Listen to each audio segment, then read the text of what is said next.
सभी विद्यार्थियों को मेरा प्रणाम। आज मैं आपको हमारे पाठ्य पुस्तक साहित्य वैभव से कहानियों में से जो तीसरा कहानी है खून का रिश्ता, तीसरा कहानी खून का रिश्ता, भीष्म साहनी द्वारा रचित खून का रिश्ता, इसके बारे में जानकारी दूंगी। इससे पहले हम कवि परिचय देखेंगे, भीष्म साहनी के बारे में जानेंगे। हिंदी साहित्य कोश में भीष्म साहनी का नाम बड़े आदर से लिया जाता है। हिंदी साहित्याकाश में वो भीष्म साहनी का नाम बहुत आदर से साथ लिया जाता है। और आपका जन्म 8 अगस्त 1915 ईस्वी को रावलपिंडी में हुआ। आपके पिता का नाम हरवंशलाल था। आपने मास्को के विदेशी भाषा प्रकाशन गृह में 1957 से 1963 तक अनुवादक के रूप में काम किया था। हिंदी साहित्य में डॉक्टर भीष्म साहनी का नाम आदर के साथ लिया जाता है। के पिता का नाम था हरवंशलाल और आप दिल्ली कॉलेज में अंग्रेजी के वरिष्ठ प्रवक्ता के पद पर कार्यरत रहे। आपकी विशाल दृष्टि राष्ट्रीय और समाज परक थी। आपने अपनी कहानियों में निम्न मध्यवर्गीय परिवारों की कुंठताओं, निराशा, घुटन, असंगतियों का स्वाभाविक तथा प्रभावशाली चित्रण प्रस्तुत किया है। आपकी सामाजिक दृष्टि स्वस्थ तथा स्पष्ट है। आपकी मृत्यु 11 जुलाई 2003 ईस्वी को हुई। यहाँ लेखक का परिचय, वो हिंदी साहित्याकाश में वो भीष्म साहनी का नाम बहुत अच्छा, बहुत प्रसिद्ध वो साहित्यकार है और उनके पिता का नाम हरवंशलाल था। उन्होंने अपने कहानियों में मध्यवर्गीय जीवन की समस्याएं, निराशे और इसके बारे में ज़्यादा सा हमको महसूस करने की कोशिश की है। और उनकी प्रसिद्ध कहानियों में माता विमाता, बीवर, सिर का सदका, प्रोफेसर, अपने अपने बच्चे, खून का रिश्ता, चीफ की दावत आदि शामिल है। थॉमस आपका बहुचर्चित उपन्यास है। इनके प्रसिद्ध कहानियों में माता विमाता, खून की रिश्ता, चीफ की दावत, सिर का सदका, वो सब प्रमुख है, बहुचर्चित उपन्यास है। और प्रस्तुत कहानी भीष्म साहनी में, इस कहानी में मध्यवर्गीय कुटुंब की और सरल विवाह के बारे में, हमको सरल विवाह के महत्व के बारे में और इस पारिवारिक रिश्तों के बारे में, हम कैसे पारिवारिक संबंधों को निभाना चाहिए, इसके बारे में हमको जानकारी देने की कोशिश की है। और इस कहानी में मुख्य पात्र में हम देख सकते हैं चाचा मंगल सेन को मुख्य पात्र में हम देख सकते हैं। उन्हें चाचा जी सब बुलाते हैं, चाचा मंगल सेन। और इनकी बड़े भाई मतलब दूर की रिश्तेदार, और दूर की रिश्ते में बड़े भाई होता है, बड़े भाई और भाभी। बड़े भाई यहाँ बाबूजी नाम से जाने जाते हैं और भाभी यहाँ माँ जी नाम से जानी जाती है। और इनकी 2 बच्चे, वीर जी और मनोरमा, 2 बच्चे थे। और नौकर उनकी घर की नौकर संतु, और वीर जी प्रभा से सगाई करने वाला है। प्रभा और वीर जी और मनोरमा इनकी 2 बच्चे थे, वीर जी और मनोरमा। प्रभा, वीर जी का सगाई प्रभा से होने वाला था। और अभी मैं कहानी शुरू करती हूँ। प्रस्तुत कहानी में लेखक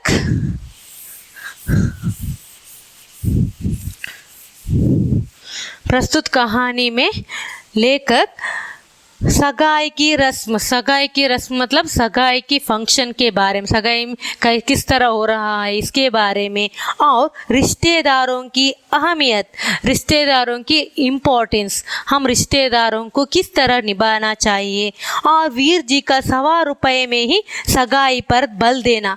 यहाँ वीर जी यहाँ कौन है?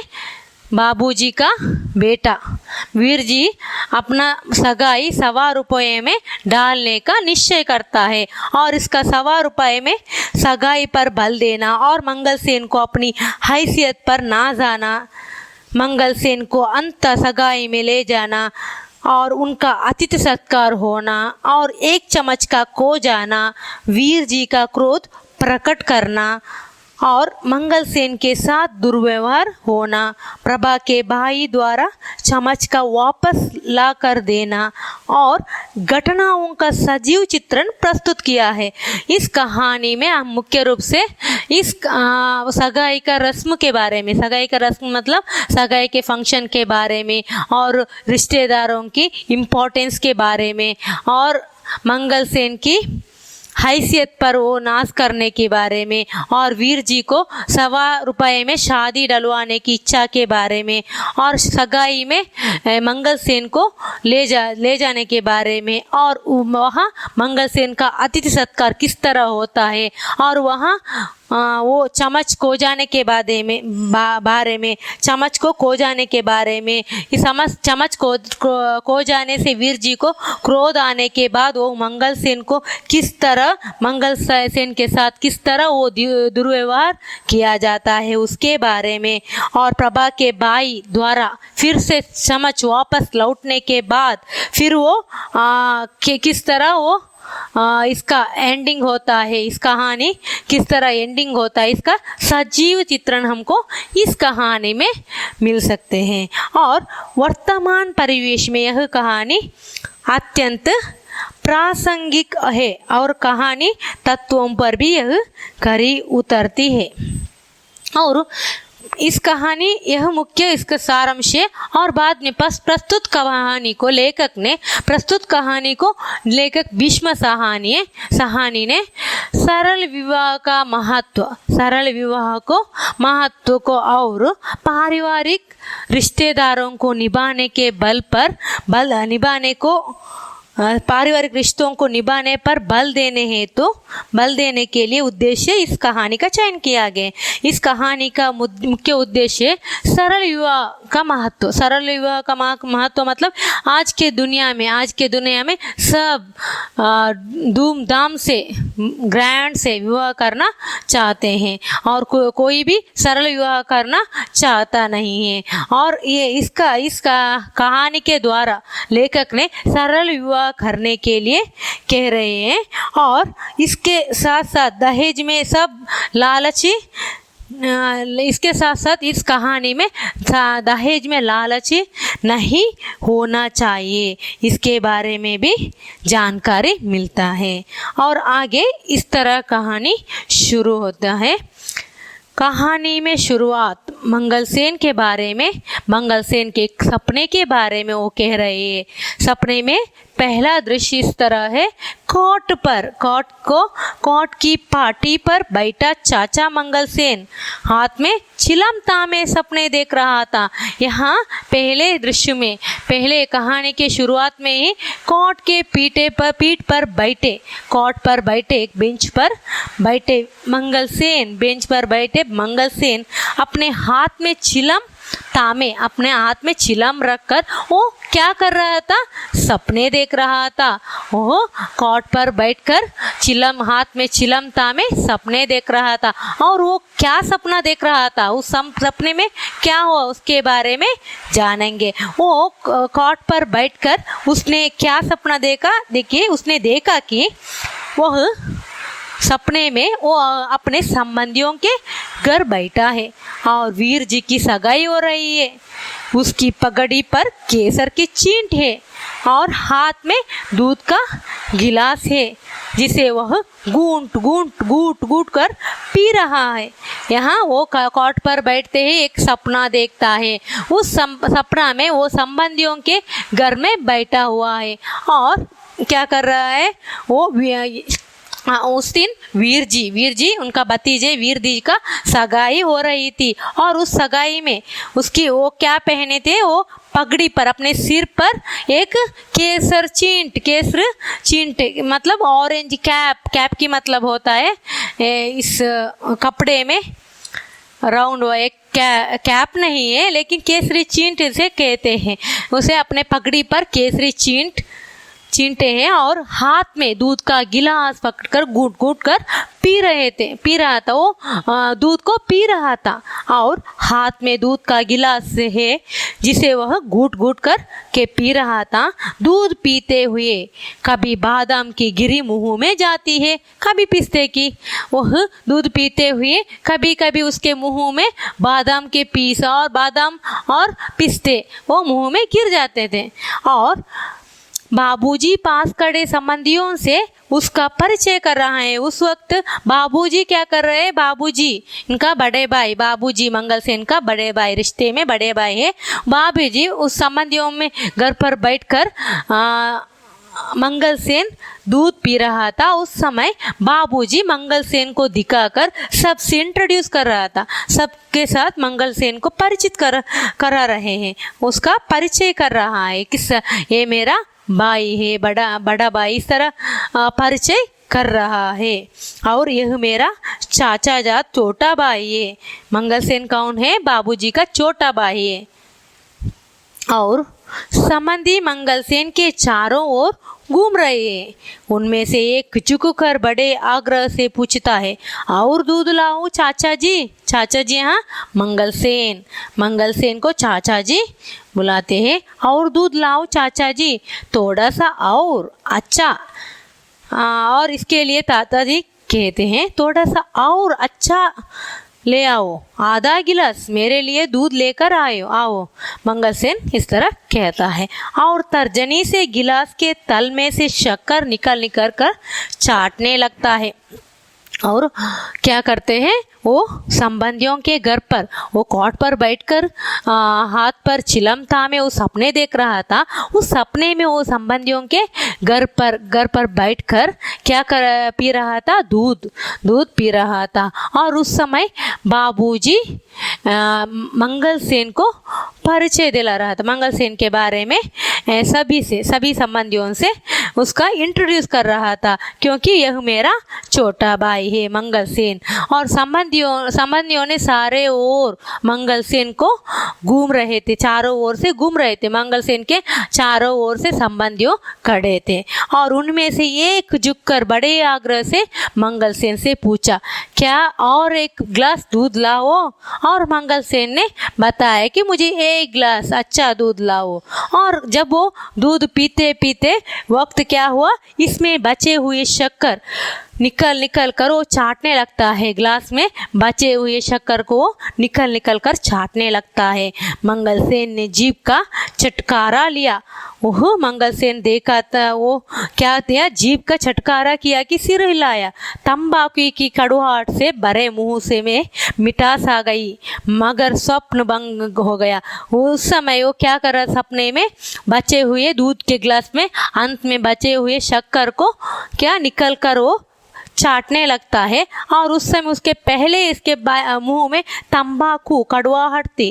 वो दूध की चुकने से क्या होता है, ग्लास में शक्कर बहा होता है, तंबाकू कड़वाहट से मीठास मिलकर क्या हो गया, तंबाकू भी मीठास में बदल गया, तंबाकू मीठास में बदल गया। और उस वक्त उसका सपना क्या हो गया, टूट गया, उसका सपना भंग हो गया।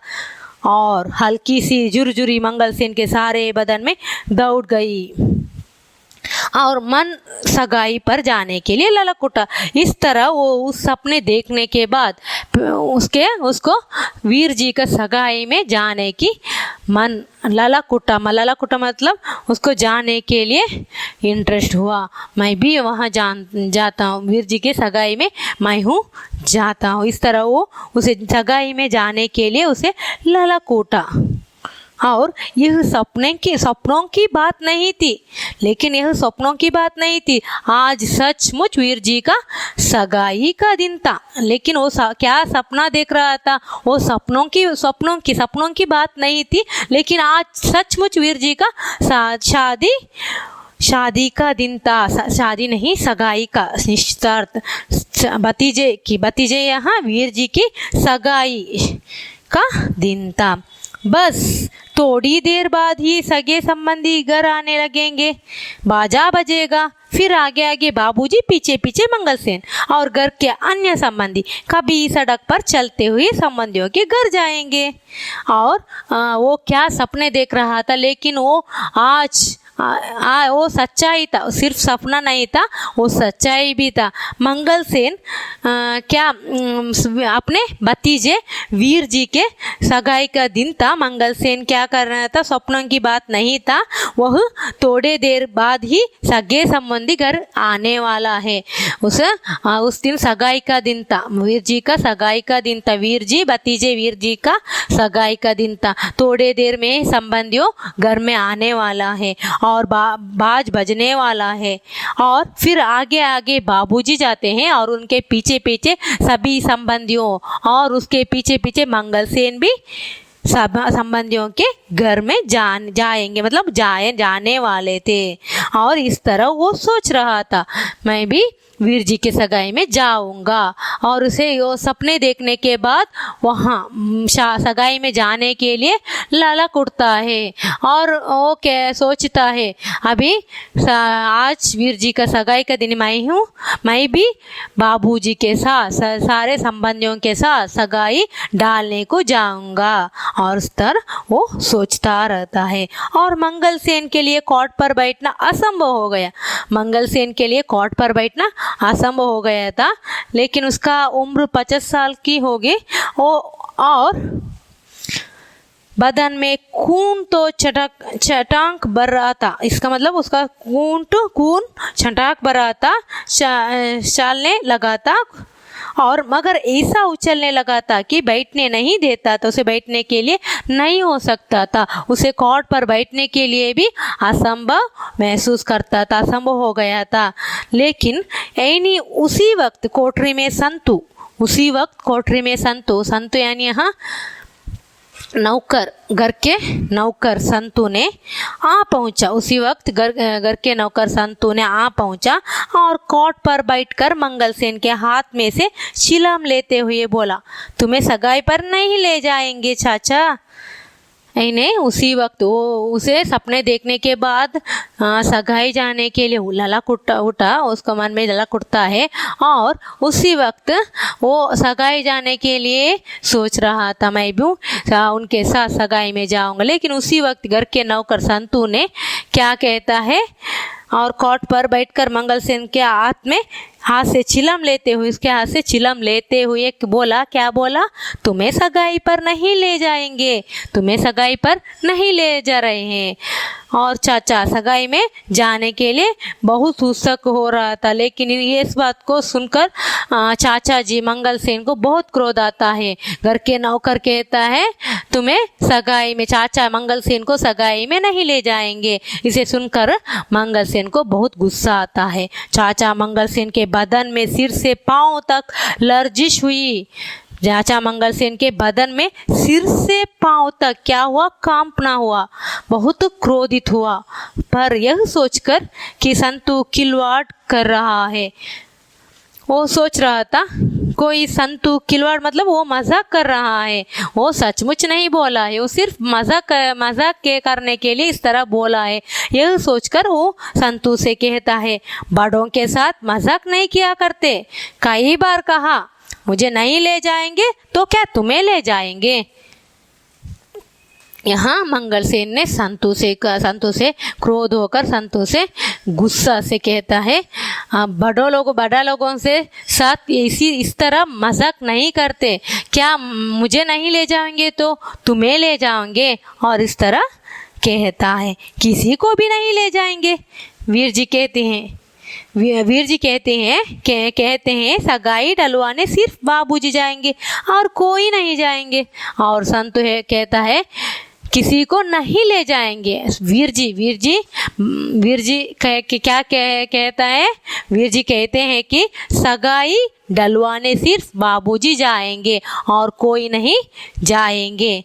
और वीर जी आए हैं चाचा मंगलसेन के बदन में फिर लरहिश हुई और संतों का बात सुनकर मंगलसेन को बहुत गुस्सा आता है